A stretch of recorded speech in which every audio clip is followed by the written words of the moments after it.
Hello friends, welcome back. இந்த வீடியோவில் நம்ம பார்க்க போகிற படம் 2006 ஆமீர் கான் சித்தார்த் நடிச்சு வெளியான ரங் தே பசந்தி. லண்டனை சேர்ந்த ஒரு ஃபிலிம் ஸ்டூடெண்ட் இந்திய சுதந்திர போராட்ட வீரர்களை பற்றின ஒரு டாக்குமெண்ட்ரியை டைரக்ட் பண்ணுற ஐடியாவோட இந்தியாவுக்கு வராங்க. இவங்களோட படத்தில் சுதந்திர போராட்ட வீரர்களாக நடிக்க ஒரு 5 காலேஜ் ஸ்டூடெண்ட்டை செலக்ட் பண்ணி படத்தையும் எடுக்கிறாங்க. பொறுப்பு இல்லாமல் சுற்றிட்டு இருந்த அந்த 5 பேருக்கும் அந்த படத்தில் நடித்தது மூலமாக தேசபக்தியும் சமூக பொறுப்பும் உண்டாகுது. அதை தொடர்ந்து ஊழல் செய்கிற அரசியல்வாதிகளை எதிர்த்து போராடுறாங்க. இவங்களோட போராட்டம் வெற்றி அடைஞ்சுதா இல்லையாங்கிறத இந்த படத்தோட மொத்த கதையே. ஒரு 20 நிமிஷத்துக்குள்ள இந்த படத்தோட மொத்த ஸ்டோரியையும் ஷார்ட்டா பார்த்துலாம். வாங்க வீடியோக்குள்ள போலாம். சூ மெக்கன்லிங்கிறவங்க லண்டனை சேர்ந்த ஒரு பிலிம் ஸ்டூடெண்ட். இவங்களோட தாத்தாவான ஜேம்ஸ் மெக்கன்லி 1930களில் பிரிட்டிஷ் ஆர்மில கலோனலா ஒர்க் பண்ணவர். என்னதான் வெள்ளக்காரங்களை கெட்ட எண்ணம் பிடிச்ச கொடுமைக்கார அதிகாரிகள் பல பேர் இருந்தாலும் ஜேம்ஸ் மெக்கன்லி மாதிரி சில மனிதாபிமானமுள்ள நல்ல அதிகாரிகளும் இருக்கத்தான் செஞ்சாங்க. அந்த காலகட்டத்தில் இந்திய சுதந்திர போராட்ட வீரர்களை கைது பண்ணி ஜெயில பல கொடுமைகளுக்கு உட்படுத்தி அவங்களுக்கு மரண தண்டனை கொடுத்தப்போ இவர் பக்கத்துல இருந்து பார்த்திருக்காரு.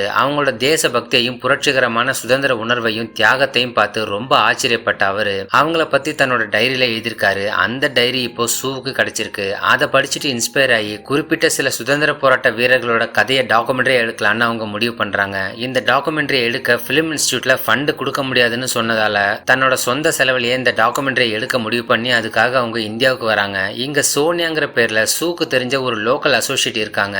அவங்க ஹெல்ப்போட தான் சூ இந்த டாக்குமெண்ட்ரி எடுக்க போறாங்க. சோனியா டெல்லி யூனிவர்சிட்டியில தான் படிச்சிட்டு இருக்காங்க. அந்த யூனிவர்சிட்டியில படிக்கிற ஸ்டூடெண்ட்ல இருந்து சிலரை செலக்ட் பண்ணி அவங்கள இவங்க டாக்குமெண்ட்ரியில நடிக்க வைக்கலாம்னு டிசைட் பண்ணி அதுக்கான ஆடிஷனையும் நடத்துறாங்க. நிறைய ஸ்டூடெண்ட்ஸ் ஆடிஷன்ல கலந்துக்கிறாங்க. ஆனா இவங்க டாக்குமெண்ட்ரியில நடிக்க பொருத்தமா யாருமே கிடைக்கல. இதனால டிப்ரெஸ்ஸா இருக்கிற சூவை கொஞ்சம் ரிலாக்ஸ் பண்ண வைக்கலான்னு சோனியா அவங்கள கூட்டிட்டு போய் அவங்களோட ஃப்ரெண்ட்ஸ் சில பேர் கூட இன்ட்ரோடியூஸ் பண்ணி வைக்கிறாங்க. சோனியாவோட ஃப்ரெண்ட்ஸ் 4 பேர் இருக்காங்க. இவரு தல்ஜித் சிங், சுருக்கமா டிஜேன்னு கூப்பிடுவாங்க. அடுத்ததா அஸ்லாம், கரண், இவரு சுக்கிராம். இவங்க 4 பேரும் க்ளோஸ் ஃப்ரெண்ட்ஸ். எல்லாரும் ஸ்மோக் பண்றது, சரக்கடிக்கிறது, ஃப்ரெண்ட்ஸ் கூட ஊரை சுத்துறதுன்னு எதிர்காலத்தை பத்தின அக்கறை இல்லாம ஜாலியா சுத்திட்டு இருக்காங்க. இப்ப இவங்கெல்லாம் ஒரு இடத்துல மியூசிக் டான்ஸ்னு என்ஜாய் பண்ணிட்டு இருக்கும்போது அங்க லக்ஷ்மண் பாண்டேன்னு ஒருத்தர் அவர் ஆளுங்களோட வராரு. இவர் இப்ப ஆளுங்கட்சியா இருக்கிற ஒரு இந்து கட்சியோட தீவிர தொண்டரா இருக்காரு. அடிப்படையில நல்லவராகவும் தேசபக்தி உள்ளவராகவும் இருந்தாலும் வெஸ்டர்ன் கல்ச்சர் இந்தியாவுக்குள்ள ஊடுருவது இவருக்கு பிடிக்காது. அதோட முஸ்லிம்ஸ் எல்லாரும் இவரை பொறுத்த வரைக்கும் பாகிஸ்தான்காரங்க தீவிரவாதிங்க. இங்க ஸ்டூடெண்ட்ஸ் எல்லாரும் வெஸ்டர்ன் மியூசிக் போட்டு டான்ஸ் ஆடிட்டு இருக்கறனால இவர்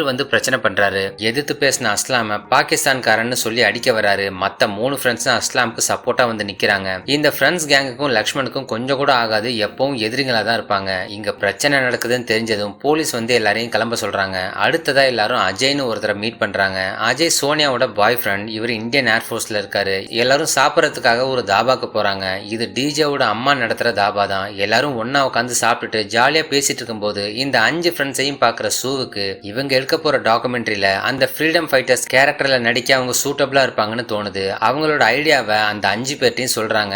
ஆரம்பத்துல அவங்களுக்கு இதுல அவ்வளவா விருப்பம் இல்லைன்னு சொல்லிடுறாங்க. டிஜேக்கு சூ மேல ஒரு கிரஷ் உண்டாகுது. அவங்களுக்காக டிஜே டாக்குமெண்ட்ரியில நடிக்க ஒத்துக்கிறாரு. மத்த ஃப்ரெண்ட்ஸையும் ஒத்துக்க வைக்கிறாரு. கரனோட அப்பா ராஜ்நாத் ஒரு மிகப்பெரிய பிசினஸ் மேன். பொலிட்டிக்கல் லிங்கும் இருக்கு. கரண் எப்படி ஃபியூச்சர் பத்தி பொறுப்பு இல்லாம ஃப்ரெண்ட்ஸ் கூட சுத்திட்டு இருக்கனால அவர் அடிக்கடி கரனுக்கு அட்வைஸ் பண்ணிட்டே இருப்பாரு. கரனுக்கு அவரோட அப்பாவை சுத்தமா பிடிக்காது. லக்ஷ்மண் பாண்டே கட்சியோட உண்மையான தொண்டனா இருந்து பல கட்சி வேலைகளையும் செய்யறாரு. அதுக்கு அவரை பாராட்டி ஒரு கட்சி நிர்வாகி அவருக்கு பணம் கொடுக்கறாரு. ஆனா அவரு பணத்துக்காக நான் கட்சி வேலைகள் எல்லாம் செய்யல, கட்சியோட கொள்கை பிடிச்சு போய் அது மேல இருக்கிற நம்பிக்கையில தான் செய்யறேன்னு சொல்றாரு. சூவோட டாக்குமெண்ட்ரியில நடிக்க ஃப்ரெண்ட்ஸ் எல்லாரும் ஒத்துக்கிறாங்க. டிஜே சந்திரசேகர் ஆசாத் கேரக்டர்லயும், கரண் பகத்சிங் கேரக்டர்லயும், சுக்கிராம் ராஜ்குருவாவும், அஸ்லாம் கான் அஸ்ஃபகுல்லா கான் கேரக்டர்லயும், துர்கா தேவி கேரக்டர்ல சோனியாவும் நடிக்க போறாங்க.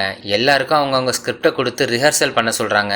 ஆரம்பத்துல இந்த ஃப்ரெண்ட்ஸ்க்கு டயலாக் பேசுறது அவ்வளவு ஈஸியா இல்ல, ரொம்ப தடுமாறுறாங்க. எல்லாரும் சீரியஸா இல்லாம அப்பப்ப ஃபன் பண்ணிட்டு இருக்காங்க. சூ தான் எல்லாரையும் மோட்டிவேட் பண்ணி கொஞ்சம் ஹார்ட் ஒர்க் பண்ணி ட்ரை பண்ண வைக்கிறாங்க. நாட்கள் போக போக எல்லாரும் கொஞ்சம் கொஞ்சமா இம்ப்ரூவ் ஆகுறாங்க. அதே நேரம் பிரிட்டிஷ் ஆட்சி காலத்துல இந்த ஃப்ரீடம் ஃபைட்டர்ஸ் பிரிட்டிஷ்காரங்களுக்கு எதிராக எப்படி செயல்பட்டாங்கிற கதையையும் சைட் பை சைட் காட்டுறாங்க. இந்த டாக்குமெண்ட்ரியில ராம் பிரசாத் பிஸ்மில் கேரக்டர்ல நடிக்க ஒரு பொருத்தமான ஆள் வேணும். அதுக்கு யாரு நடிக்க வைக்கிறதுன்னு யோசிச்சுட்டு இருக்கும்போது லக்ஷ்மண் பாண்டே சூவை வந்து மீட் பண்றாரு. லக்ஷ்மண் இந்த ஃப்ரெண்ட்ஸ் கேங்க க்ளோஸா வாட்ச் பண்ணிட்டு தான் இருக்காரு. டாக்குமெண்ட்ரியில ராம் பிரசாத் பிஸ்மில் கேரக்டர்ல நடிக்க தயாரா இருக்கிறதா அவர் சொல்லி அதுக்கான டயலாகையும் சூப்பரா பேசி காட்டுறாரு. சூவும் லக்ஷ்மண் பாண்டே அந்த கேரக்டர்ல பொருத்தமா இருப்பாருன்னு சொல்லி அவரை செலக்ட் பண்ணிடுறாங்க. இந்த விஷயத்த கேள்விப்பட்டு இந்த 5 ஃப்ரெண்ட்ஸும் கோவப்படுறாங்க. லக்ஷ்மண் அவ்வளவு நல்லவன் கிடையாது, அவன் இதுல எல்லாம் சேர்த்துக்காதீங்கன்னு சொல்றாங்க. லக்ஷ்மண் இதுல வந்தா நான் வெளியே போயிடுறேன்னு அஸ்லாம் சொல்லிட்டு இருக்கும்போது அப்ப அங்க வர லக்ஷ்மண் அஸ்லாம் கிட்ட வம்பு இழுத்து அவரை பிடிச்சு தள்ளவும் டிஜேவுக்கு செம கோவம் வந்து லக்ஷ்மண் அடிக்க போக 2 பேரும் கட்டி புரண்டு சண்டை போடுறாங்க. இதை பாக்குற சூ கோவப்பட்டு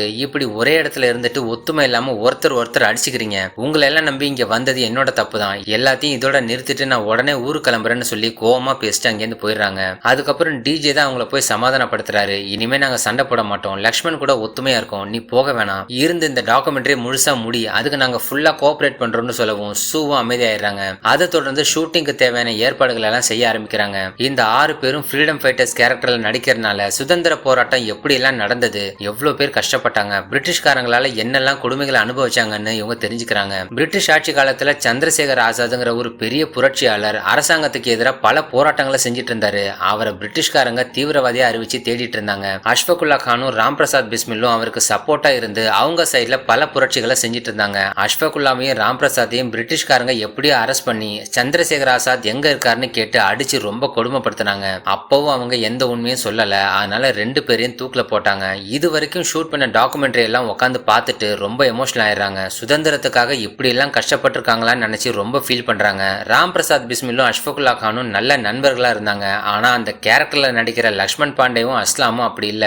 லக்ஷ்மண் பாண்டே இந்த ஃப்ரெண்ட்ஸ் கேங்கோட இப்ப கொஞ்சம் ஃப்ரெண்ட்லியா இருந்தாலும் அஸ்லாம் கிட்ட மட்டும் அவர் ஒரு முஸ்லீம்ங்கிறதுனால எப்பவும் டிஸ்டன்ஸ் மெயின்டைன் பண்றாரு. கொஞ்ச நாள் லீவ்ல வந்திருந்த அஜய் இவங்களை எல்லாம் டின்னருக்கு கூட்டிட்டு போறாரு. அங்க அப்படியே பேசிட்டு இருக்கும்போது ஏர்ஃபோர்ஸ்ல இருக்கிற அஜய் நாட்டுக்காக என்னோட உயிரையும் கொடுப்பேன்னு சொல்ல, அதுக்கு கரண் அந்த அளவுக்குலாம் இந்த நாடு ஒர்த் இல்ல, இந்தியாவுக்கு விடுதலை வாங்க நிறைய பேர் உயிர் தியாகம் பண்ணாங்க, ஆனா என்ன பெருசா மாறிச்சு, ஊழல் பண்ற அரசியல்வாதிங்க கிட்ட மாட்டி இன்னும் சீரழிஞ்சிட்டு தான் இருக்குன்னு சொல்லவும் அஜய்க்கு சப்போர்ட் பண்ணி சோனியாவும் சூவும் பேசுறாங்க. இப்படியே ஒருத்தர் மாத்தி ஒருத்தர் ஆர்கியூ பண்ணி அவங்களோட கருத்துக்களை சொல்றாங்க. அடுத்த நாள் அஜய் லீவ் முடிஞ்சு டியூட்டிக்கு கிளம்புறாரு. சூவோட டாக்குமெண்ட்ரி ஷூட்டிங்கும் தொடர்ந்து நடக்குது. சந்திரசேகர் ஆசாத், பகத்சிங், ராஜ்குருன்னு 3 ஃப்ரீடம் ஃபைட்டர்ஸ் லாலாஜியோட சாவுக்கு காரணமான ஒரு மோசமான பிரிட்டிஷ் ஆபீசரை வழிமறிச்சு சுட்டு கொள்ற மாதிரி கதை போகுது. ராஜ்குருவும் பகத்சிங்கும் பிரிட்டிஷ்காரங்க நடத்தின ஒரு மீட்டிங்ல தாக்குதல் நடத்துறாங்க. அவங்க 2 பேருமே அரெஸ்ட் ஆகி ஜெயிலுக்கு போறாங்க. அங்க போயும் சும்மா இருக்காம ஜெயில் கைதிகளுக்கு மத்தியில சுதந்திர போராட்டம் சம்பந்தமான அவேர்னஸ் கிரியேட் பண்றாங்க. இது மாதிரி இவங்க ஷூட்டிங் போயிட்டு இருக்கு. ஒரு நாள் ஏர்ஃபோர்ஸை சேர்ந்த ஃபைட்டர் ஜெட் கிராஷ் ஆகி பைலட் இறந்துட்டாருன்னு நியூஸ் வருது. அந்த பைலட் வேற யாரும் இல்ல, அஜய் தான். இந்த நியூஸை கேள்விப்பட்டு சோனியா மட்டும் இல்லாம மொத்த ஃப்ரெண்ட்ஸ் குரூப்புமே அதிர்ச்சி ஆகுறாங்க. சோனியா ரொம்ப அழுகுறாங்க. அஜய்க்கு ராணுவ மரியாதையோட இறுதி சடங்கு நடக்குது. அதை தொடர்ந்து இந்த ஃபிளைட் ஆக்சிடென்ட் பத்தி மீடியால ஆர்குமெண்ட் போயிட்டு இருக்கு. ஏர்ஃபோர்ஸ் ஃபிளைட் ஆக்சிடென்ட் ஆகுறது இது ஒன்றும் ஃபர்ஸ்ட் டைம் கிடையாது. அடிக்கடி இப்படி நடந்து நிறைய பைலட்ஸ் இறந்திருக்காங்க. ஃபைட்டர் ஜெட் ஆக்சிடென்ட் ஆகிறதுக்கு முன்னாடி அது ஒரு சிட்டிக்கு மேல பறந்துட்டு இருந்தது. அஜய் நினைச்சிருந்தா ஃபிளைட் கிராஷ் ஆகிறதுக்கு முன்னாடி எஜெக்ட் ஆகி பேராஷூட் மூலமா தப்பிச்சிருக்க முடியும். அப்படி பண்ணிருந்தா ஃபிளைட் சிட்டில விழுந்து வெடிச்சு நிறைய மக்கள் இறந்து போயிருப்பாங்க. அது நடக்க கூடாதுன்னு நினைச்ச அஜய் கஷ்டப்பட்டு எப்படியோ ஃபிளைட்டை கண்ட்ரோல் பண்ணி ஆள் நடமாட்டம் இல்லாத ஒரு வயல்வெளி பக்கமா திருப்பி இருக்காரு. இந்த முயற்சியில அவரால் தப்பிக்க முடியாம போயிடுச்சு. அடிக்கடி இப்படி ஆக்சிடென்ட் ஆகிறதுக்கு காரணம் ஃபிளைட்ல யூஸ் பண்ணப்படுற தரமில்லாத பார்ட்ஸால தான். ஏர்ஃபோர்ஸுக்கு ஃபிளைட் வாங்குறதுல ஊழல் நடந்திருக்குமோன்னு நிறைய பேர் குற்றச்சாட்டு வைக்கிறாங்க. இந்த குற்றச்சாட்டை ஏற்க மறுக்கிற டிஃபென்ஸ் மினிஸ்டர் ஃபிளைட் வாங்குறதுல ஊழல்லாம் இதுவும் நடக்கல, பைலட் அஜய் தான் பொறுப்பு இல்லாம ஃபிளைட்டை ஓட்டி ஆக்சிடென்ட் பண்ணிட்டாரு, இது முழுக்க முழுக்க அவரோட தப்பு தானே சொல்றாரு. இதை பாக்குற ஃப்ரெண்ட்ஸ் எல்லாரும் கோவப்படுறாங்க. இந்த ஃபைட்டர் ஜெட் விஷயத்துல உண்மையாவே ஊழல் நடந்திருக்கு. கரனோட அப்பாவான ராஜ்நாத் டிஃபென்ஸ் மினிஸ்டர் கூட இந்த ஊழல்ல லிங்க்ல இருக்காரு. அஜயோட அம்மா, இந்த ஃப்ரெண்ட்ஸ் கேங், இன்னும் 100கணக்கானவங்க அஜயோட சாவுக்காக ஒரு அமைதி ஊர்வலம் நடத்துறாங்க. ஒரு பொது இடத்துல தர்ணா போராட்டம் பண்றாங்க. இந்த விபத்துக்கு டிஃபென்ஸ் மினிஸ்டர் தான் பொறுப்பேற்கணும், அவரு ராஜினாமா பண்ணணும்னு மீடியா முன்னாடி அஜயோட அம்மாவும் இந்த ஃப்ரெண்ட்ஸும் சொல்றாங்க. இதை பாக்குற டிஃபென்ஸ் மினிஸ்டர் இந்த பிரச்சனையை வளரவிட கூடாதுன்னு நினைச்சு கூட்டத்தை எப்படியாவது கலைக்க சொல்லி ஆர்டர் கொடுக்கவும் அதை தொடர்ந்து போலீஸை வச்சு தடியடி நடத்தி கூட்டத்தை கலைக்கிறாங்க. இதுல அங்க இருந்த எல்லாருக்கும் அடிபட்டு காயமாகுது. லக்ஷ்மண் பாண்டேவும் போராட்டத்துல இருக்காரு. தன்னை சுத்தி நடக்கிற அநியாயத்தை பார்த்து ரொம்ப கொதிச்சு போறாரு. அஸ்லாம 4 போலீஸ் சேர்ந்து அடிக்கிறத பார்த்து கோவப்பட்டு அந்த போலீஸ்காரங்களை அடிக்கிறாரு. அடிபட்டு இருக்க அஸ்லாம காப்பாத்தி கூட்டிட்டு போறாரு. அஜயோட அம்மாவுக்கும் தலையில பலமா அடிபட்டது. அவங்கள ஹாஸ்பிட்டல்ல போய் அட்மிட் பண்றாங்க. தலையில அடிபட்டதுல அவங்க கோமா ஸ்டேஜுக்கு போயிடுறாங்க. லக்ஷ்மண் பாண்டேவும் இந்த போராட்டத்துல கலந்துக்கிட்டதுனால கட்சி ஆபீஸ்ல இருந்து இவரை கூப்பிட்டு பேசுறாங்க. நம்ம கட்சியிலே இருந்துட்டு நீ எப்படி அரசாங்கத்துக்கு எதிராக போராட்டத்துல கலந்துக்கிட்டேன்னு அவங்க கேட்க, நான் ஒன்னும் அரசாங்கத்துக்கு எதிராக போராடல, அநியாயத்துக்கு எதிராக போராடினேன். எவ்வளவு பேர் அங்க அடிபட்டாங்க, ஏன் நீங்க போலீஸை தடுக்கல? நம்ம ராணுவ வீரர்கள் நாட்டுக்காக உயிர் தியாகம் செய்யறாங்க. ஆனா இந்த ஊழல் அரசியல்வாதிங்க அவங்க பணம் சம்பாதிக்க சோல்ஜர்ஸோட உயிரை பணையம் வைக்கிறாங்க. இது கொஞ்சம் கூட நியாயமே இல்ல. நீங்களும் பணத்துக்காக விலை போயிட்டீங்கன்னு லக்ஷ்மண் கோவமா பேசவும் இவரை போட்டு செம்மைய அடிச்சு வெளியே அனுப்பிடுறாங்க. அரசியல்வாதிங்க மதத்தை பயன்படுத்தி பிரிவினையை ஏற்படுத்துறாங்க. அவங்க செய்யறது எல்லாமே அநியாயம்னு புரிஞ்சுக்கிற லக்ஷ்மண் அஸ்லாம் கிட்ட போய் இத்தனை நாளா அவர்கிட்ட ரொம்ப ஹார்ஷா நடந்துகிட்டதுக்கு மன்னிப்பு கேட்கிறாரு. சுதந்திரத்துக்கு முன்னாடி பிரிட்டிஷ்காரங்க, சுதந்திரத்துக்கு அப்புறம் ஊழல் செய்யற அரசியல்வாதிங்க, கடைசியில பாதிக்கப்படுறது அப்பாவி மக்கள் தான். டிஃபென்ஸ் மினிஸ்டர் ஃபிளைட் பார்ட்ஸ் வாங்கினதுல செஞ்ச ஊழல் தான் அஜய் சாவுக்கு முழு காரணம்னு இந்த 6 ஃப்ரெண்ட்ஸும் ஒரு முடிவுக்கு வராங்க. தப்பு பண்ணது அவரு, ஆனா நாம தண்டனை அனுபவிக்கணுமா?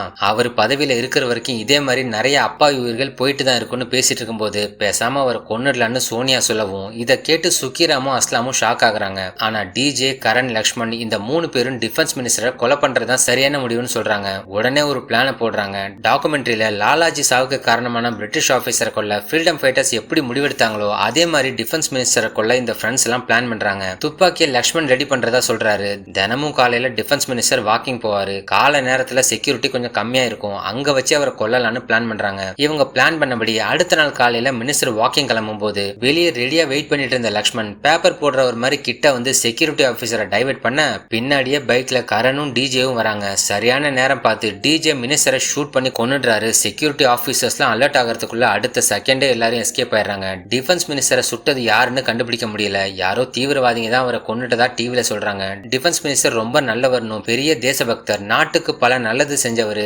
தியாகி, அது இதுன்னு டிவிலையும் பேப்பர்லயும் சொல்ல இந்த 6 பேராலையும் இது ஏத்துக்க முடியல. இப்படி ஒரு அயோக்கியன நாடே நல்லவன்னு சொல்லிட்டு இருக்கு, ஏதாவது செய்யணும், மக்களுக்கு உண்மை என்னன்னு தெரியணும்னு சொல்றாங்க. அதுக்காக இந்த ஃப்ரெண்ட்ஸ் எல்லாரும் சேர்ந்து ஒரு பிளான் பண்றாங்க. ஆல் இண்டியா ரேடியோ ஸ்டேஷன்ல இவங்களோட ஃப்ரெண்ட் ராகுல்னு ஒருத்தர் ஹோஸ்டா ஒர்க் பண்ணிட்டு இருக்காரு. அவரை பார்க்க சோனியாவை தவிர இந்த 5 பேரும் போறாங்க. டாக்குமெண்ட்ரியில இவங்க எந்த கேரக்டர்ல நடிச்சாங்களோ அவங்க 5 பேருமே நியாயத்துக்காக போராட கிளம்பி போற மாதிரி இந்த இடத்துல காட்டுறாங்க.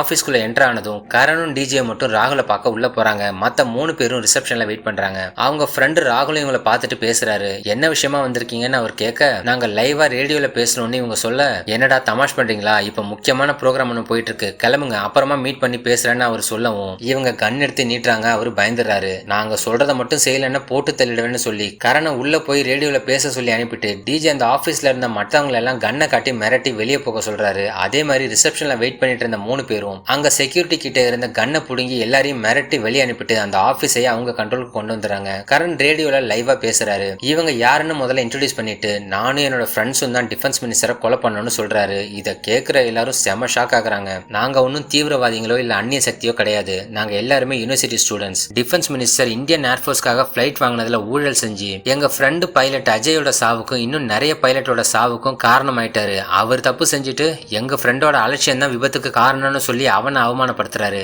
அதை எங்களால பொறுத்துக்க முடியல. அவருக்கு யாரு தண்டனை கொடுக்கறது? சட்டத்தால முடியாது, ஏன்னா சட்டத்தை அவங்க இஷ்டப்படி வளைச்சுப்பாங்க. அதனாலதான் நாங்க கொன்னோம். நாங்க செஞ்ச இந்த குற்றத்தை எல்லாருக்கும் தெரியப்படுத்தணும். உண்மையா என்ன நடந்தது, யாரு மேல தப்புன்னு எல்லாருக்கும் தெரியப்படுத்தணும்னு தான் இப்ப ரேடியோல பேசிட்டு இருக்கோம். உங்களுக்கு எங்கள்கிட்ட ஏதாவது கேட்கணும்னு நினைச்சா ரேடியோ ஸ்டேஷனுக்கு கால் பண்ணுங்க, நாங்க பதில் சொல்றோம்னு கரண் பேசி முடிக்கிறாரு. இவர் பேசினதை நாடு முழுக்க மக்கள் எல்லாரும் கேக்குறாங்க. டிஃபென்ஸ் மினிஸ்டரை கொன்னவங்க ரேடியோ ஸ்டேஷன்ல இருக்காங்கன்னதும் இவங்களை பிடிக்க ஒரு பெரிய போலீஸ் டீம், கமாண்டோ போர்ஸ்னு எல்லாரும் இங்க வந்து ரவுண்ட் அப் பண்ணிடுறாங்க. இந்த விஷயம் நாடு முழுக்க எல்லா ஸ்டேட்லயும் வைரல் ஆகுது. எல்லா நியூஸ் மீடியாவும் இந்த நியூஸை கவர் பண்ணிட்டு இருக்காங்க. நிறைய பேர் ரேடியோ ஸ்டேஷன் கால் பண்ணி இவங்க செஞ்சதை பாராட்டி பேசுறாங்க. இந்த மாதிரி கரப்டட் பொலிட்டீஷியன்ஸ் எல்லாம் இப்படிதான் சுட்டு கொல்லணும்னு சொல்றாங்க. எத்தனை பேரை தான் நீங்க சுட்டு கொள்வீங்க? இவங்க எல்லாம் ஒன்னும் வானத்துல இருந்து குதிக்கல, அவங்க நம்மள ஒருத்தர், நாம தான் அவங்கள ஓட்டு போட்டு தேர்ந்தெடுத்திருக்கோம். அவங்க ஊழல்வாதிங்கன்னா நாமளும் ஊழல்வாதிங்க தான், முதல்ல மாற வேண்டியது நாம தான் கரண் பதில் சொல்லிட்டு இருக்காரு. ரேடியோ ஆபீஸ்ல இருந்து எம்ப்ளாயிஸ் எல்லாரும் வெளியே வந்துட்டாங்க.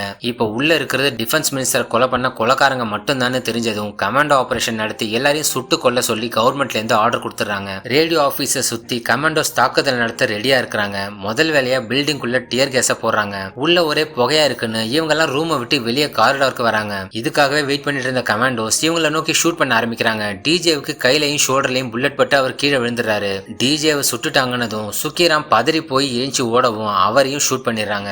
அவர் உடம்புல நிறைய புல்லட் பட்டு உடனே இறந்து போறாரு. இதை பாக்குற டிஜே ரொம்ப அழுகுறாரு. வெளியே இப்படி நடந்துட்டு இருக்கும் போது கரண் இன்னும் உள்ள உட்காந்து கால் பண்ணி கேள்வி கேட்கறவங்களுக்கு எல்லாம் பதில் சொல்லிட்டு இருக்காரு. அதே நேரம் கமாண்டோஸ் ரேடியோ ஆபீஸோட டெரஸ் வழியா உள்ள என்ட்ராக பார்க்கும்போது அஸ்லாமும் லக்ஷ்மணன் டோர் கிட்ட நின்று அவங்க உள்ள வராதபடி டோரை லாக் பண்றாங்க. ஆனா அப்ப கமாண்டோஸ் கதவு கிட்ட ஒரு பாம போடுறாங்க. அது வெடிச்சதுல இந்த 2 பேருக்கும் பலமா காயமடைகிறாங்க. டாக்குமெண்ட்ரியில இவங்க ஏத்து நடிச்ச 2 கேரக்டர்ஸான அஷ்ஃபகுல்லா கானும் ராம் பிரசாத் பிஸ்மில்லும் அங்க வந்து இவங்களை பாக்குறாங்க. நியாயத்துக்காக போராடி இவங்க செய்யற உயிர் தியாகத்தை அவங்க பாராட்டுற மாதிரி இவங்களுக்கு இல்யூஷன் தெரியுது. கொஞ்ச நேரத்துல இவங்க 2 பேருமே இறந்து போயிடுறாங்க. இப்ப 2 பேர் மட்டும் தான் பாக்கி. டிஜே கையிலையும் ஷோல்டர்லையும் புல்லட் காயத்தோட வெளியே இருக்கிறாரு. கரண் உள்ள உட்காந்து காலர்ஸ் கிட்ட பதில் சொல்லிட்டு இருக்காரு. இங்க நடக்கிற கமாண்டோ ஆபரேஷன் பத்தி மீடியால பேசுறாங்க. உள்ள இருக்கிறது தீவிரவாதிங்க இல்ல காலேஜ் ஸ்டூடெண்ட்ஸ் தான். அவங்களை அரெஸ்ட் பண்ணாம எதுக்காக ஷூட் பண்றாங்கன்னு கேள்வி கேட்கறாங்க. மேற்கொண்டு ஷூட் பண்ணதுல டிஜேவுக்கு கையில காலன்னு நிறைய bullet பட்டுருது. டாக்குமெண்ட்ரியில Chandrasekhar Azad British police ஒரு இடத்துல சுத்தி வளைச்சு ஷூட் பண்றாங்க. ஆசாத் அவங்கள திருப்பி ஷூட் பண்றாரு. அந்த சீனையும் சைட் பை சைட் காட்டுறாங்க.